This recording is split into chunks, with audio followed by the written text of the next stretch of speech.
أعوذ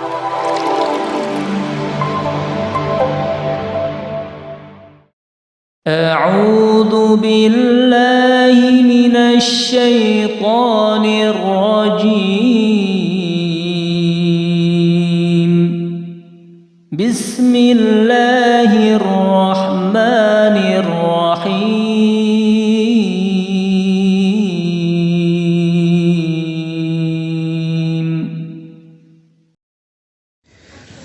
بسم الله الرحمن الرحيم. Assalamualaikum warahmatullahi wabarakatuh. Alhamdulillahi wassalatu wassalamu ala rasulillahi wa ala alihi wa sahbihi wa mawalah. Wa la hawla wa la quwata illa billah. Ashhadu an la ilaha illallah wahdahu la sharika lah. Wa ashhadu anna Muhammadan abduhu wa rasuluh. Allahumma salli ala Muhammad wa ala ali Muhammad. Allahumma inna nas'aluka ilman nafi'a wa rizqan tayyiba wa amalan mutaqabbala. Ayyuhal ikhwah wal akhwat rahimani wa rahimakumullah. Kita bersyukur kepada Allah Subhanahu wa taala pada kesempatan yang berbarakah ini, insyaallah kita bisa kembali melanjutkan kajian adab kita, mengkaji hadis-hadis tentang adab yang dikumpulkan oleh beliau Al-Hafidh Ibnu Hajar rahimahullahu ta'ala dalam kitab beliau Bulughul Maram, ya, dalam Kitabul Jami'.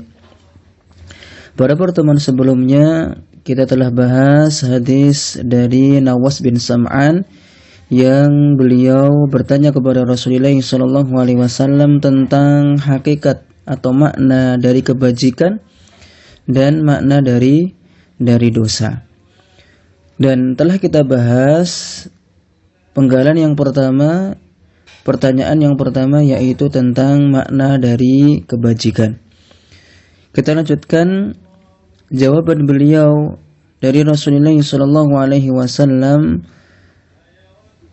ketika beliau menjawab pertanyaan dari sahabat Nawas bin Sam'an radhiyallahu anhu tentang dosa. Maka Rasulullah SAW mengatakan, wal ithmu ma haka fi sadrik wa karihta ayyattali alaihi nas.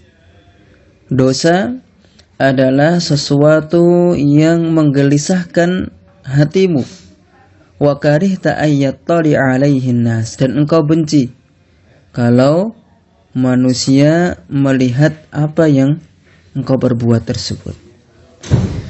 Hadis yang mulia ini memberikan kepada kita ciri dari dosa atau barometer, ya, dosa. Dan dalam hadis yang mulia ini pula disebutkan bahwasanya barometer dosa, indikator, ya, indikator dosa itu ada dua, yaitu indikator internal dan indikator eksternal. Ya, indikator internal yaitu tatkala kita melakukan suatu hal kemudian hati kita merasa gelisah, hati kita tidak tenang, maka itu adalah dosa. Adapun, ya, indikator eksternal adalah apabila orang lain melihat apa yang kita laksanakan, apa yang kita kerjakan, kita merasa benci, ya, kita merasa benci, maka itu juga adalah dosa. Tentunya ayat ikhwan azani Allah wa iyyakum jami'a, untuk mengenal dosa adalah bagaimana kita mempelajari ayat-ayat Allah Subhanahu wa taala dan hadis-hadisnya Rasulullah SAW. Apapun yang dilarang oleh Allah dalam Al-Quran dan apapun yang dilarang oleh Rasulullah SAW dalam hadis-hadisnya yang sahih, maka itu adalah dosa. Tapi di sana terkadang ada sesuatu yang kita kerjakan, yang kita laksanakan, dan kita belum mengetahui dalilnya, kita belum mengetahui ayatnya, apakah itu dilarang ataukah tidak. kita tidak mengetahui hadis-hadisnya Rasulullah SAW apakah itu dilarang atau tidak. Maka tatkala hal demikian terjadi, maka kita kembalikan kepada dua indikator yang disebutkan oleh Rasulullah SAW dalam hadis yang mulia ini. Jika hati kita merasa tidak tenang, maka ketahuilah itu adalah dosa. Ya. Dan jika kita benci ada orang lain melihat apa yang kita kerjakan, maka itu adalah dosa. Tentunya ya ikhwan azanillahu wa iyyakum jami'a, ya, tatkala hati seseorang itu masih dalam fitrahnya, ya, masih dalam fitrahnya, dia masih memiliki rasa malu, hatinya masih hidup, maka dua indikator ini, ya, bisa dipakai. Berbeda halnya dengan, ya, seseorang yang sudah keluar dari fitrah yang telah Allah Subhanahu wa taala berikan kepadanya. Hatinya telah mati. Maka dua indikator ini tidak bisa, ya, digunakan untuk mendeteksi, ya, apakah suatu perbuatan itu dosa ataukah tidak. Taib. Ayo ikhwan azanillahu wa iyyakum jami'a, kita baca penjelasan dari beliau Syekh Al-Bassam, ya, hafizahullahu ta'ala. Kata beliau, al-ithmu huwa ma athara fis sudur wa ja'a dhayqan wa ittiraban falam yansharih lahu as-sadru. Ya, dosa adalah sesuatu yang memberikan bekas pada hati dan menyebabkan penderitaan, ya, kekacauan, dan hati tidak lapang. Ma'ahada fahuwa indan nasi mustankar. Ya, di samping itu, ya, dosa itu dikutuk oleh manusia. Ya, di sisi manusia sesuatu yang terkutuk. Bihaitsu yakrahunahu 'inda tilaihi al-ittila'ihim alaihi wa hadha huwa a'la maratibi ma'rifatil itsmi indal istibah. Ya, di mana mereka membenci hal tersebut tatkala melihat hal tersebut. Wa hadha huwa a'la maratibi ma'rifatil itsmi indal istibah, dan ini adalah, ya, maratib, tingkatan yang tertinggi untuk mengetahui, ya, dosa. Indal istibah, tatkala ada istibah, ada kerancuan, ya, kita belum mengetahui dalilnya dalam Al-Quran ataupun dalam hadis-hadisnya Rasulullah SAW, ya, tentang larangan hal tersebut, apakah ini dilarang ataukah tidak. Maka, ya, untuk mengetahui, untuk mengenal dosa adalah dengan hal tersebut. Wa huwa mastankaron nasu fa'iluhu wa ghairu fa'ilihi, dan dosa adalah sesuatu yang dibenci oleh manusia, baik yang melakukannya ataupun yang orang lainnya yang tidak melakukannya. Ya, taib. Wa min hadha qaulu Ibnu Mas'ud radhiyallahu anhu, ma ra'ahu al-mu'minuna hasanan fahuwa 'indallahi hasanun wa ma ra'ahu al-mu'minuna qabihan fahuwa 'indallahi qabihun. Kata Abdullah ibnu Mas'ud radhiyallahu anhu, sesuatu yang dipandang oleh orang-orang yang beriman itu baik, maka hal tersebut di sisi Allah Subhanahu wa taala adalah baik. Dan apa yang dipandang oleh orang-orang mukmin itu jelek, fahuwa indallahi qabih, maka hal tersebut di sisi Allah Subhanahu wa taala jelek. Kita perlu garis bawahi tentang perkataan sahabat yang mulia, ya, Ibnu Mas'ud radhiyallahu anhu, ya, tentang kalimat al-mu'minun. Jadi apapun yang dipandang oleh orang-orang yang beriman itu baik. Jadi barometernya adalah orang-orang yang beriman, ya, bukan sembarang orang, ya, bukan sembarang orang. Artinya apa yang dikatakan oleh sahabat mulia, ya, Ibnu Mas'ud radhiyallahu anhu ini bukan sebagai dalil kalau dipandang mayoritas manusia itu baik, maka itu baik, tidak. Ya, tidak. Jadi oleh karenanya Allah Subhanahu wa taala, sebagaimana yang dulu kita pernah sebutkan, Allah berfirman, Wa in tuti aktsara man fil ardi yudhilluka an sabilillah. Jika engkau mengikuti kebanyakan manusia, maka mereka akan menyesatkanmu dari jalannya Allah Subhanahu wa taala. Ya. Jadi, apa yang dipandang oleh orang-orang yang beriman kepada Allah Subhanahu wa taala dengan sebenar-benar iman itu baik, maka ya, sisi Allah Subhanahu wa taala itu baik. Dan apa yang dipandang oleh orang-orang yang beriman itu jelek, maka di sisi Allah Subhanahu wa taala itu sesuatu itu adalah sesuatu yang jelek. Sekali lagi, ini dalam hal-hal yang kita belum mengetahui dalilnya. Ya, kita tidak mengetahui ada dalilnya dalam Al-Qur'an maupun hadis Rasulullah sallallahu alaihi wasallam. Adapun kalau sudah ada dalilnya dalam Al-Qur'an maupun hadis Rasulullah sallallahu alaihi wasallam, maka kewajiban kita adalah sami'na wa ata'na. Oleh karenanya beliau Sya'al-Basam rahimahullahu ta'ala melanjutkan wa fil jumlah fama warada an-nasu bihi falaysa lil mu'min fihi illa ta'atullahi wa rasuluh. Ya. Adapun sesuatu yang telah datang nasnya baik dalam Al-Qur'an maupun sunnah Rasulullah sallallahu alaihi wasallam, ya, falaysa lil mu'min fihi illa ta'atullahi wa rasuluh. Maka tidak ada hak bagi seorang mukmin kecuali taat kepada Allah dan Rasulnya sallallahu alaihi wasallam. Sebagaimana Allah Subhanahu wa taala telah berfirman, "Wa ma kana lil mu'minin wa la mu'minatin idza qadallahu wa rasuluhu amran an yakuna lahumul khiyarah min amrihim." Ya. Dan tidaklah pantas bagi laki-laki yang mukmin dan mukminah, yaitu perempuan yang mukmin, apabila Allah dan Rasulnya telah menetapkan suatu ketetapan, akan ada pilihan yang lain bagi mereka tentang urusan mereka. Lalu Allah Subhanahu wa taala melanjutkan, ya, wa may ya'sillaha wa rasulahu faqad dhalla dhalalan mubina. Dan barang siapa mendurhakai Allah dan Rasulnya sallallahu alaihi wasallam, maka sungguh dia telah tersesat dengan kesesatan yang nyata. Baik. Jadi kalau sudah ada dalilnya, sudah ada nasnya, secara jelas dalam Al-Quran maupun dalam sunnah Rasulullah SAW, maka kewajiban kita adalah sami'na wa ata'na. Kita dengar dan kita taat. Wa yanbaghi ayatalaqqa dzalika bin syirahis sadri war ridha.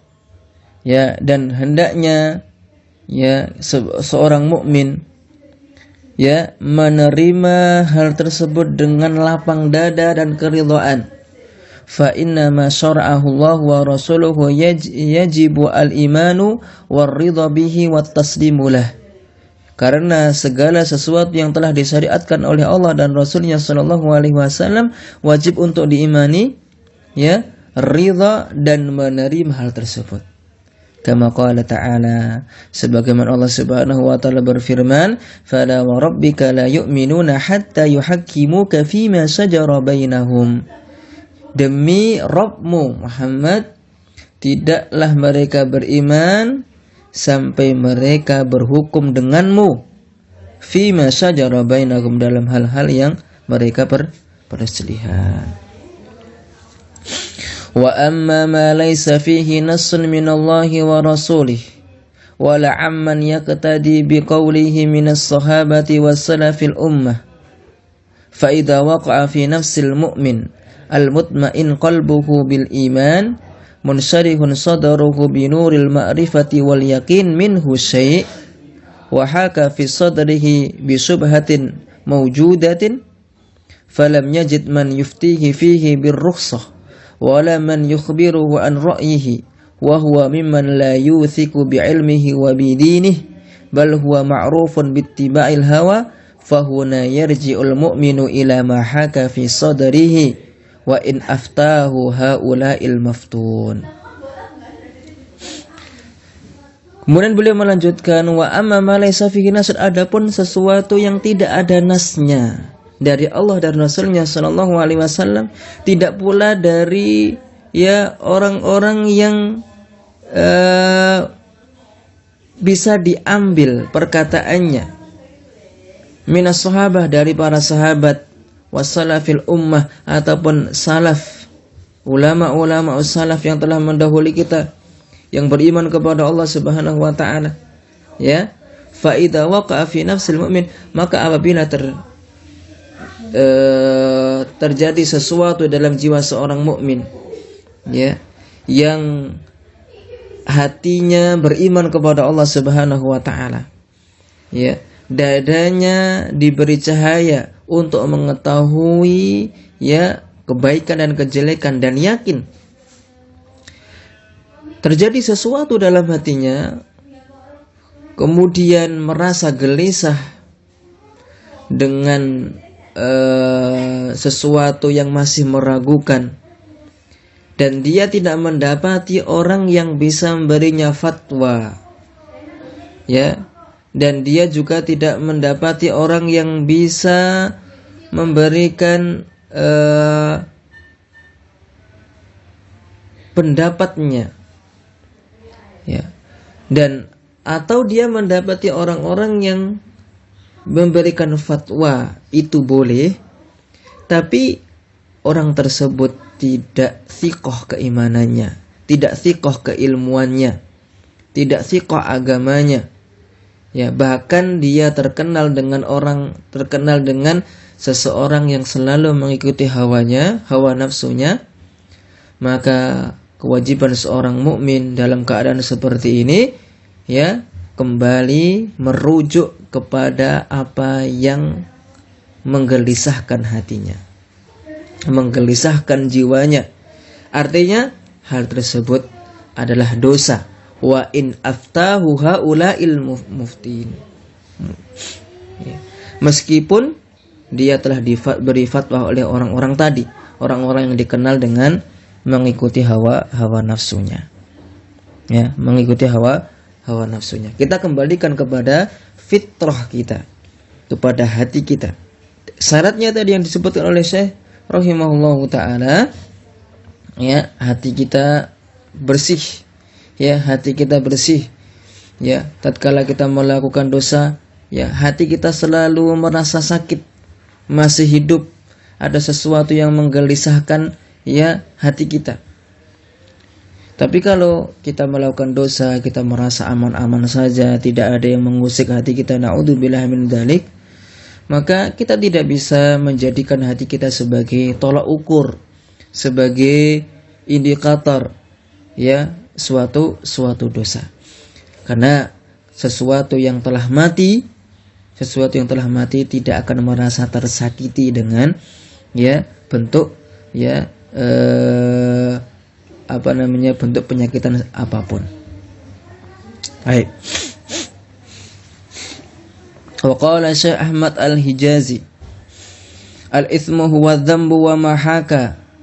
Dosa adalah al-ithmu, dosa adalah sesuatu yang menggelisahkanmu, ya. Wa athara fin nafsi wattiraban, memberikan bekas pada jiwamu kekacauan, wa qalaqan, kegelisahan, wa nufuran, wa karahatan bi adami tuma'ninatiha, ya, lari, benci karena hatinya tidak merasa tenang.